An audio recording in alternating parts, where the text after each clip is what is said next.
Moment of truth, moment of truth.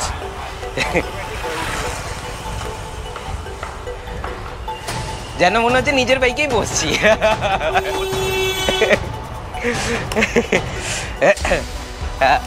400 নিয়ে 400 সিসির bike নিয়ে একটু রাইড করার মজাটা একটা অন্যরকম। যদিও আমি 200 নিয়ে 250 নিয়ে আর কি অনেক জায়গায় করে নিয়েছি, অনেক মাইলস মানচিং আমার হয়ে গেছে ব্যক্তিগতভাবে। এবার সেই মাইলস মানচিংটা আশা করি এবার দাদার শুরু হবে। Good morning everyone, very good morning. এই সপ্তাহে মঙ্গলবার দিন মানে 21 তারিখের ভ্লগটাতে শেষের দিকে আমি একটা পজিটিভ নোটে শেষ করেছিলাম। আশা রেখেছিলাম সেই পজিটিভ নোটটায় একটা ভালো একটা রেসপন্স পাবো। সবাই অ্যাপ্রিসিয়েট করেছে, কেউ কেউ আমাকে পার্সোনালি ডিএম করে বলেছে যে রাজদীপদা তুমি যেরকম বলেছো সেটা খুব মানে সত্যি খুব পজিটিভ নোট একটা, এটা ভাববার বিষয়। তো এবারে আমি আমাদের পশ্চিমবঙ্গের মধ্যে সবথেকে বিখ্যাত পত্রিকা এই আনন্দবাজার পত্রিকা। আনন্দবাজার পত্রিকার এটা হচ্ছে 22 তারিখ, এটা হচ্ছে 21 তারিখ। এই হচ্ছে 21 তারিখে আনন্দবাজার পত্রিকার একটা আমি ফ্রন্ট পেজের একটা হেডলাইন তোমাদেরকে পড়ে শোনাচ্ছি, অ্যান্ড দ্যাট ইজ হচ্ছে এটা, সবুজবাজি কোথায়, বাড়লো বায়ু দূষণ, আইন উড়িয়ে দিয়ে শব্দ সন্ত্রাসে উৎসব। এটা হচ্ছে 21 তারিখের হেডলাইন। তারপরে 22 তারিখের হেডলাইন হচ্ছে বোধহীন উল্লাস অব্যাহত, প্রশ্নে পুলিশ, দূষণ নিয়ন্ত্রণ পর্ষদ ভূমিকা। এবং তার সাথে সাথে আরও একটা জিনিসের আমি হাইলাইট করব, ছোট্ট একটা কলামে এখানে লেখা রয়েছে, 22 তারিখের পেপার থাকলে দেখে নিও। বিশ্বের দূষণ শীর্ষে দমবন্ধ দিল্লি, 8-এ কলকাতা, 8-এ। এটা 22-এর গেল। 22-23-এর দিকেই কলকাতায় AQI ছিল 3 দিন 4.5, কোথাও 450, কোথাও 500। AQI ছিল হচ্ছে কোথাও 500, কোথাও 450 কলকাতাতে। Can you believe that? আমার স্টোরের একদম ওপরে একটা কুকুর রয়েছে, কুকুরটার বয়স 3.5 বছর। সে কুকুরটা মারা যায় অল অফ আ সাডেন। কত কুকুরের প্যানিক অ্যাটাক হয়েছে, কত জায়গায় তাদের ব্রিদিং প্রবলেম হয়েছে, তাদের ব্রেন স্ট্রোক হয়েছে, তাদের হার্ট অ্যাটাক হয়েছে। ওরা কি প্রাণী না? বাচ্চা শিশুরা যারা জন্মেছে, একদম নিউলি বর্ন বেবি যারা রয়েছে, তারা এরকম করে কেঁপে ওঠে বাজির শব্দে। এবং তার সঙ্গে যে গ্যাসটা বেরোচ্ছে, সেই গ্যাসটা আমরা ইনহেল করছি। শুধুমাত্র আমরা নই, আমরা তো একটা ইকোসিস্টেমে বসবাস করি। তো সেই ইকোসিস্টেমে যারা যারা রয়েছে, যে কটা প্রাণ রয়েছে বা প্রাণী রয়েছে, তারা কিন্তু ইনহেল করছে। এবং তার মধ্যে থেকে এবারে এগুলো তো তোমার আনন্দবাজার পত্রিকায় দূষণ নিয়ে লিখেছে, কিন্তু কত যে কুকুর মারা গেছে, কত যে প্রাণীর এরকম প্রবলেম হয়েছে, কত মানুষের এরকম প্রবলেম হয়েছে, সেই জিনিসগুলো কিন্তু পত্রিকা কিন্তু দেয়নি। তা আমার প্রশ্ন হচ্ছে, আর কবে মানুষ শুধরাবে, আর কবে আমরা শুধরাবো? আমরা যে ইকোসিস্টেমে থাকি, আমরা তো সমাজবদ্ধ জীব। তো সেই ইকোসিস্টেমে থাকতে গেলে কিছু জিনিস তো আমাদেরকে মেনটেন করে থাকতে হবে।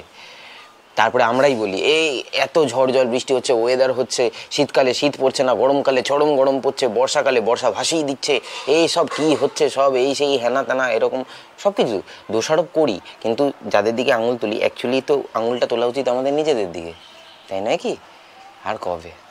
আর কবে মানুষ বুঝবে?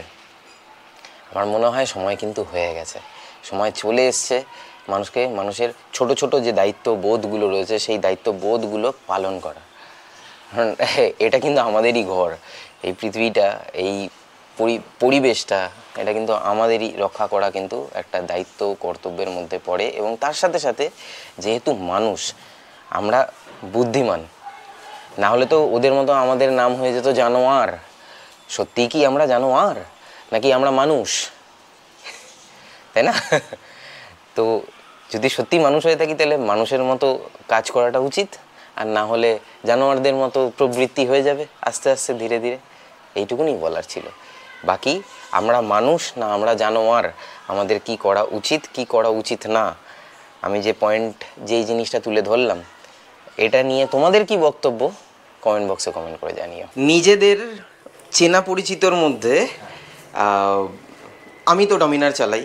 এবারে যখন কেউ ডমিনার নিয়ে আসে, বাইকটাকে আগে দেখাই, যখন কেউ ডমিনার নিয়ে আসে তখন ব্যক্তিগতভাবে ভীষণ ভালো লাগে যে হ্যাঁ, যে একজন কেউ ডমিনার নিয়ে এসছে এবং এসে দেখাতে নিয়ে এসছে। And the bike is this one, ঠিক আছে। অরোরাল গ্রিন কালারের ডমিনার নিয়ে এসছে দাদা, একদম ব্র্যান্ড নিউ লুক। এই হচ্ছে ব্র্যান্ড নিউ লুক। তবে কি নতুন যে ডমিনার যেটা রয়েছে, যেটা 2025-এর যেটা মডেল, সেই মডেলটা নয়, জাস্ট তার এক্স্যাক্ট প্রিভিয়াস মডেল হচ্ছে সেইটা। তো এখানে দেখতেই পাচ্ছ রাইড বাই ওয়্যারটা নেই, আর এমনি নর্মাল যেরকম ইয়ে ছিল সমস্ত কিছু ইচ অ্যান্ড এভরিথিংই ইনট্যাক্ট রয়েছে E20-র মডেল। তো এই জিনিসটা খুবই ভালো লাগে, ভীষণ মানে মন থেকে আসে যে হ্যাঁ এটা দাদা এসছে। আর কে এসছে? দাদা এসছে। হ্যাঁ, দাদার সাথে বহুদিনের আগে পরিচয়, দেখা হয়েছিল আমাদের সাথে KTM এর শোরুমে। KTM এর শোরুমে তখন ওই 390 অ্যাডভেঞ্চার ওটা লঞ্চ করেছিল, তবে ওটা টেস্ট রাইড হচ্ছিল, তো আমরা গেছিলাম টেস্ট রাইড করতে, সেখানেই গিয়ে তোমার সঙ্গে আমার দেখা। ঠিক। এমনি রাজদীপের ভিডিও কিন্তু আমি বহুদিন আগে থেকেই দেখছি, আমরা সবাই দেখছি যারা ওর ভালোবাসি, যারা ওকে ভীষণ রকমভাবে। তো মন থেকে একটা বাঙালি রাইডার, আমরা 25 বছর হয়ে গেল আমি বাইক চালাচ্ছি, রাইড আরও ধরো সে 14-15 বছর তো করছি, হ্যাঁ, তো তারও বেশি। তো তখন থেকে আমরা রাইডার হিসেবে ওকে আমরা দেখছি। তখন আমাদের সময় ভিডিও ব্লগ এত কিচ্ছু ছিল না, আমি কিচ্ছু করতে পারিনি তখন। রাইড হতো, পিওর রাইড ছিল আমার, নেপাল ভুটান সমস্ত তখন করা। তো তারপরে যখন দেখছি ওর মতন একজন ছেলে, আমার থেকে অনেকটাই জুনিয়র, এত সুন্দর রাইড করছে, তো আমার বরাবরই ইচ্ছে ছিল দাদা হিসেবে ওর সঙ্গে একটু পরিচয় করার, আলাপ করার। খুব ভালো লাগছিল, মানে ওকে ব্লগে দেখে আমার খুব ভালো লাগতো, আমি বাবা মাকেও বলেছিলাম। তো তারপরে ঘটনাক্রমে, আমি কিন্তু ওর সঙ্গে দেখা হবে বলেই যাইনি, ঘটনাক্রমে ওর সঙ্গে সেই দেখা হয়ে গেছে এবং খুব ভালো লাগে। তারপর থেকে তো আমাদের ফোনে যোগাযোগ, দেখা সবই চলছে। আর আরও একটা জিনিস বলে দিই, দাদার একটা স্পেশাল চ্যানেল আছে, আমি দাদার চ্যানেল মাঝে মধ্যেই ফলো করি। সব সময় যে একদম অনেস্টলি বলছি, সব সময় দেখা হয় না, তবে নোটিফিকেশান আসে, আমি মাঝে মধ্যে সময় পেলেই দেখি। দাদা একটা খুব প্রিসিয়াস জিনিস নিয়ে কাজ করছে, যে প্রিসিয়াস জিনিসটা নিয়ে আজকের ব্লগটা শুরু করেছিলাম আমি। দাদা হচ্ছে ডগদের লাইফ সেভার।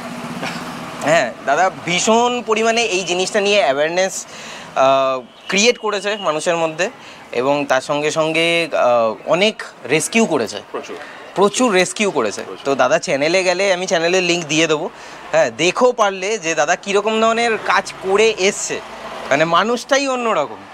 হ্যাঁ, মানে ওদেরকে যখন আমরা রেস্কিউ করি না, উল্টে ওরা কিন্তু আমাদের রেস্কিউ করে।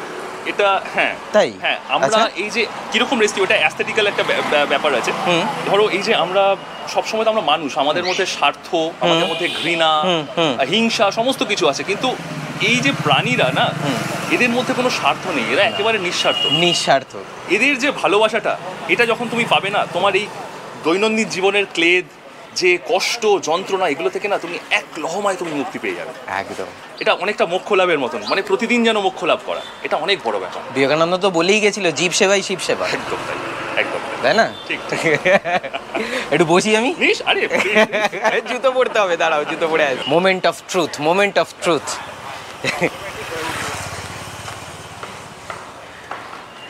যেন মনে হচ্ছে নিজের বাইকেই বসছি।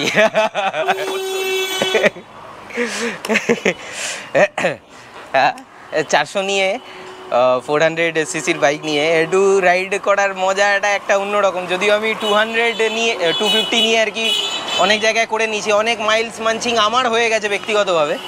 এবার সেই মাইলস মাঞ্চিংটা আশা করি এবার দাদার শুরু হবে এবং দাদা সুন্দরভাবে করবে। একটু চাবিটা দাও না, আমি একটু ইয়েটা দাও, আমি একটুখানি ইয়েটা শোনাই, থ্রটেলটা একটু শোনাই। ডমিনারে আর যাই হোক, কিছু থাকুক চাই না থাকুক, বিষয়টা কি আছে বলো তো, ওর না একটা গর্জন আছে, মানে কিছু থাকুক চাই না থাকুক ওর একটা গর্জন আছে, মানে যেটা আমার সব থেকে বেশি ভালো লাগে।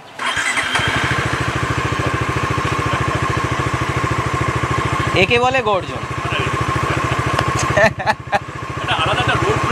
একদম আলাদা রোড প্রেজেন্স আছে। যা মানে ইয়ে রয়েছে সেটা তো ঠিক আছে, ইঞ্জিন হিসাবে বা তোমার সমস্ত কিছু সব কিছু ওকে রয়েছে, আর একদম নতুন বাইক। এটা আমি তোমাকে বলছি, তুমি শুধু এই লিভারটাকে, ব্রেকের যে লিভারটা, এটাকে অ্যালাইন করে নিও, কারণ ক্লাচের সাথে এটা যেন অ্যালাইন থাকে। আমার মানে তুমি নিজেও দেখবে এটা তোমার একটু বেশি ডাউন, হ্যাঁ, এই ব্রেক লিভারটা আর ক্লাচ লিভারটা আপ রয়েছে। এটাকে হ্যাঁ এটাকে জাস্ট একটুখানি অ্যাডজাস্ট করে নেওয়া, ব্যাস, আর কিচ্ছু না, আর কিছু না, বাকি তো ঠিক আছে।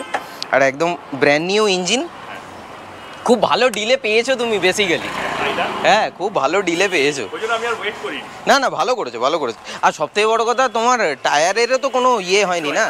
এই যে রোয়া রোয়া যেগুলো রয়েছে এগুলোও তো বোঝা যাচ্ছে পুরো সুন্দরভাবে, সুন্দরভাবে বোঝা যাচ্ছে। দারুণ দারুণ। 400-এর গ্ল্যামার আর ওর ইয়ে আলাদা, এগুলো এখানে চালানোর জন্য, এখানে নয়, হাইওয়ে। হ্যাঁ, মাইলস মানচিং করো একদম, মানে বিন্দাস। মানে এ বাইকে বসে মনে হবে হ্যাঁ 1000-2000 কিলোমিটার এমনি হবে, এমনি হবে, এমনিই করে নেবো, আরামসে করে নেবো।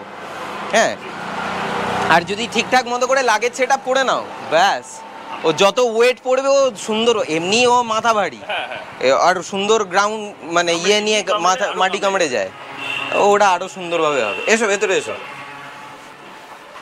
আর তোমার রাইডিং গিয়ার আছে তো? রাইডিং গিয়ার আমার তো সেই পুরোনোগুলো রয়েছে, আমাকে সব আবার নতুন করে করতে হবে। ঠিক আছে, আস্তে আস্তে ঠিক হয়ে যাবে। হ্যাঁ, আমি খুব একটা মানে ওই হার্ড প্যানিয়ারের ফ্যান নই। আচ্ছা, সফট লাগেজ নিয়ে, সফট লাগেজ। এটা তোমার স্যাডেল ব্যাগও নিতে পারো বা টেল ব্যাগও নিতে পারো। আমার স্যাডেল ব্যাগই আমি বেশি প্রেফার করি, মানে আমি সেই শুরু থেকে স্যাডেল ব্যাগ নিয়ে ট্রাভেল করেছি, যতদিন করেছি। ওকে।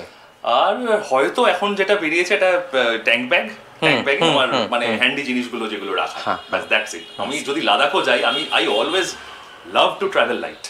হ্যাঁ, যত লাইট ট্রাভেল করা যায় তত বেটার। সাম্প্রতিক কালে বেশ কিছু রাইডারদের দেখছি এত বেশি তারা লাগেজ নিয়ে গিয়ে মানে মারাত্মক সমস্যায় পড়ছে, ব্যাপক সমস্যায়। আমি প্রথমবার যখন লাদাখ গেছিলাম তখন আমার টেল ব্যাগ ছিল, তার সঙ্গে পিঠের ব্যাগ ছিল, তার সঙ্গে ট্যাঙ্ক ব্যাগ ছিল, আর একটা ছোট ব্যাগ ছিল।